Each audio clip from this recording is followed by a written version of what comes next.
Congress TDP కుమ్మక్కు రాజకీయాలపై YSR Congress MLA Sucharitha బహిరంగ ప్రకటన విడుదల చేశారు. సహకార ఎన్నికల ప్రచారంలో వైఎస్ఆర్ కాంగ్రెస్ జెండా ఉన్న బైక్ పై రాష్ట మంత్రి ప్రచారం చేశారంటూ మీడియాలో వచ్చిన కథనాలపై ఆమె ఆవేదన వ్యక్తం చేశారు. టీడీపీకి లబ్ది చేకూర్చడమే ప్రధాన ఎజెండాగా ఇలాంటి ప్రచారం చేస్తున్నారని అన్నారు. 3.5 ఏళ్లుగా కాంగ్రెస్ టీడీపీల మధ్య పెనవేసుకుపోయిన బంధం ఎలాంటిదో అనేక సందర్భాల్లో నిరూపణ అయిందని సుచరిత గుర్తు చేశారు.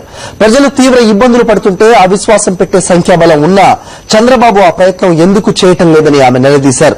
బాబుకు చిత్తశుద్ది ఉంటే వెంటనే అవిశ్వాసం పెట్టాలని సుచరిత సవాల్ విసిరారు. అవిశ్వాసం పెడితే ఎవరితో కుమ్మక్కయ్యారో తేలిపోతుందని అన్నారు. ఎస్సీల మధ్య చిచ్చు పెట్టేందుకు తెలుగుదేశం కాంగ్రెస్ లు ఎన్ని కుతంత్రాలు చేసినా వారంతా జగన్ కు అండగా నిలిచారని బహిరంగ ప్రకటనలో సుచరిత స్పష్టం చేశారు.